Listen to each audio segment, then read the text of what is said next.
started using radio to reach people, which was later embraced, just as TV then supplanted radio, favoring politicians who were good at it, like JFK, you see there in the middle, and on to Obama, who used email and YouTube to great effect in his campaigns.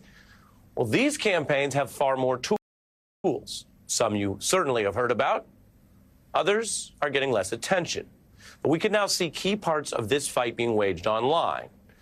So right now, this is our special report and our lead story in the broadcast because it may be the most important aspect of how this campaign gets resolved, of who wins. So here's what's key. One, campaigns can now use these tools to reach voters very directly. Two, they can have fast and real kind of organic dialogue with more supporters and voters than ways that were ever possible a few decades ago and that were only rudimentary even a few cycles ago, say 2016. Three, campaigns can do this and get the benefits of press without the pressure of journalism. Now, recently, that contrast has been raised about Kamala Harris and when she'll do interviews. But the evidence actually shows a much broader trend on that, which is different than D.C. talking points. Now, those of us in journalism, we definitely think all candidates should take our questions all the time if we could have them do it. But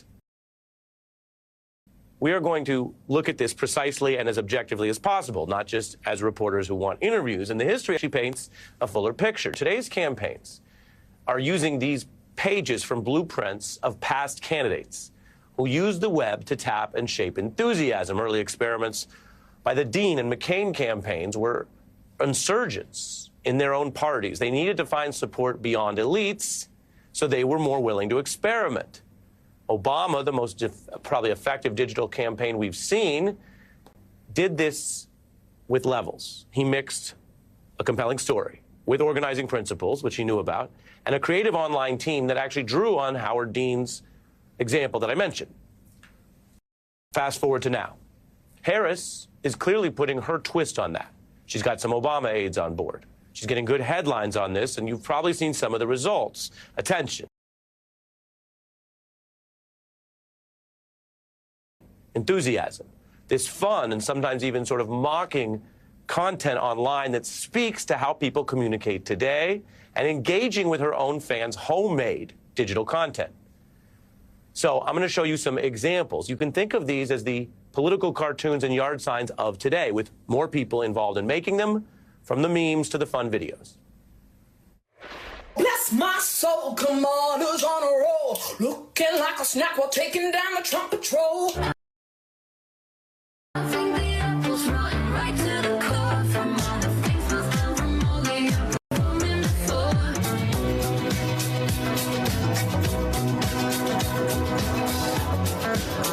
Childless cat lady, I am running the whole country. Childless cat lady, meow meow. Watch out, JD.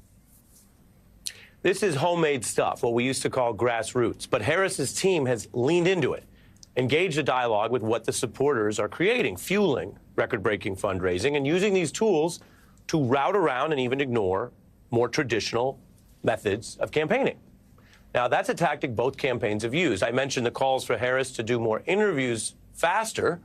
She hasn't done one in her first 3 weeks as a nominee, but she's done a lot before this. Republicans are pushing that line to criticize her, campaign politics. Now, independent analysts and other reporters may have more good faith reasons to call for those interviews.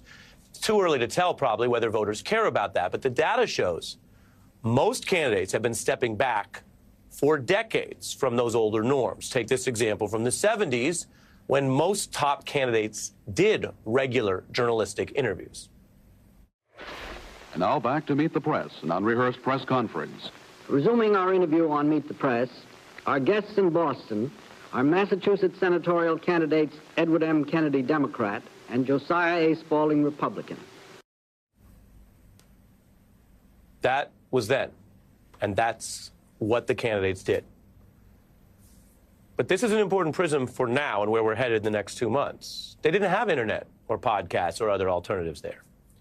When they wanted to reach, let alone broadcast to the whole nation, that was the only option. So polls needed those interviews more than today. Even putting Trump and Harris to the side, the history actually shows both parties previously did way more journalistic press conferences, and then they faded over time. In fact, this headline here shows a decline where there used to be dozens of press conferences early on, and now very few across both parties. Now, long before this campaign, Harris has actually experimented with alternative forms of communication. And you can see sort of the reasoning or the strategy. She's done it to humanize herself, especially on the way up when the main thing people knew about her was that she was a prosecutor, and that came with pros and cons and a kind of baggage. She used it to engage in culture and hobbies that might seem authentic. Depends who you ask, but that's how she would share herself. Again, you're not going to cook on Meet the Press. And some of this fits right in with these broader trends for who tends to win the internet. Here are some of her examples from talking to Miley Cyrus to Keke Palmer. I'm nervous. Miley! Hello. Hi! How are you? I am honored and kind of a state of disbelief right now that I have you on my live. I was about to go off, which would not have been cool, because I'm trying to get elected. It's a real pleasure to see you. It looks like a lovely kitchen. You know, we love getting into your fashions, okay? You always get a nice suit, but you're also casual, too, at the same time. We like the Converse. Will we ever get a Madam VP Converse line? Oh, that's interesting. I do love my Converse. I mean, you wear them well. I have all kinds of different colors and high top and low top. Talking about the Converse shoes. Now, you can call that conversations, you can call it campaigning, you can call it a type of interview. Most of those people wouldn't say that they are full-time national or political journalists, and that's okay. Now, another Harris hobby is cooking, which she has shared again through this different approach to media. And as the saying goes, let her cook. I don't want to suffer the consequences of our future president not liking my Indian food. Tell me about your cookbook, because I do have it in front of me. So what are you doing with the eggs? Okay, I can do whatever you want me to do because I feel now challenged by senators making tuna melts. Okay, Senator Harris, I say this with respect. You're kind of a show-off. It's like, meanwhile, it's taken me 20 minutes to do this much of ginger. A pot of water, a couple bay leaves, a little sugar, a little cup of peppercorns. You could even do a little slice of orange, something like that. Oh, yes, hi. Yeah. Okay. You can do it one-handed. Yes. You're a pro. Yeah, come on now. Okay. Come on now, little one-handed egg break, little laughter. Who doesn't like that? Well, there's an answer, as there often is in politics. The answer is her opponents and haters. They don't like that. And this brings us to another way that Harris's fans and this very nascent campaign are flipping the script on MAGA with digital tools and the coconuts. This is honestly one of those admittedly seemingly small things in politics that actually can become a big thing. Small things sometimes matter for various reasons, especially online. Harris's team, as one account put it, is specific to the trend and platform as possible. So they do small things like speaking in Gen Z language or making sure they're not forcing a trend just for the sake of doing it, as one Harris digital aide recently explained. Now, let me give you an example I bet you'll remember even if you haven't been fixated on all this internet stuff. There have been gaffes as long as there has been mediated politics. Some are unfair, some might seem unavoidable, like how the Dean scream, one moment for Howard Dean on a stage in Iowa, haunted Howard Dean for the rest of that campaign, and many people would say for a while after. Some of these gaffes are actually rooted in deeper problems, like double standards. I've never told you who to vote for, but I can tell you that there were withering, sexist cliches and coverage of Hillary Clinton, fixating on seemingly small things like her laugh, sound familiar, or her outfits, which was different than the treatment of male candidates in both parties. I say that by introduction to the next piece of how the Harris campaign is doing this, because it was actually her critics who tried to mock something seemingly small, how she quoted a saying about coconut trees, and first they pushed it online, but her fans found creative ways to push back, wresting that moment back into something that could be cool or even silly, and repurposing it from the way the right wing had tried to make it a problem for her or somehow disqualifying. And they got all the way to the point that Harris now sometimes sits atop a giant coconut on magazine covers. She's taken it back to be her thing. Her fans use the coconut emoji like their own kind of campaign button. So if you've heard references to this or you've seen some of these clips, I'm going to show you right now that original moment, what she said, and then how some of these recent fan memes have embraced it. My mother she would give us a hard time sometimes, and she would say to us, I don't know what's wrong with you young people. You think you just fell out of a coconut tree? You exist in the context. You think you just fell out of a coconut tree? You exist in the context. You could have been getting down to this coconut tree.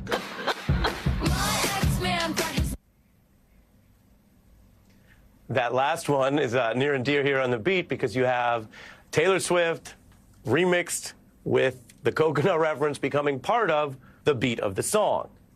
Now, you could argue that's just fun online. You could argue that it has no particular ideology because they're just engaging with something that she was criticized for that tried to sort of quote her or turn that into a problem or gaffe, and they took it back. But as I mentioned, you could also see other layering beneath that.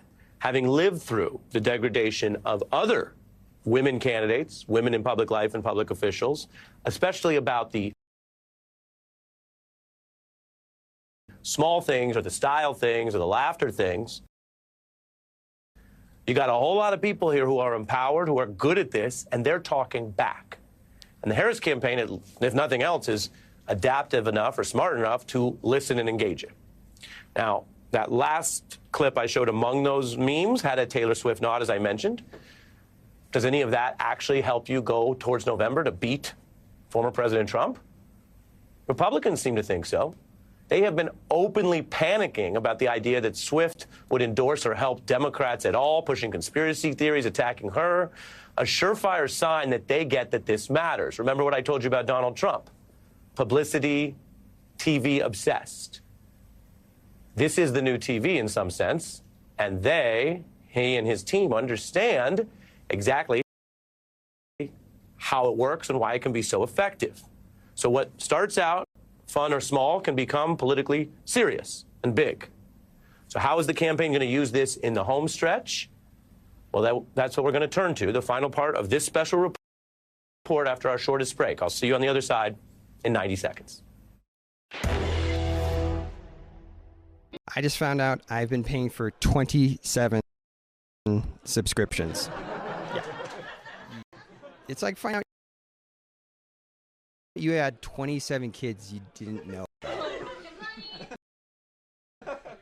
Rocket Money. Yes, it was Rocket Money. I had 2 subscriptions. accounts. I had 2 subscriptions. How much money did it save you?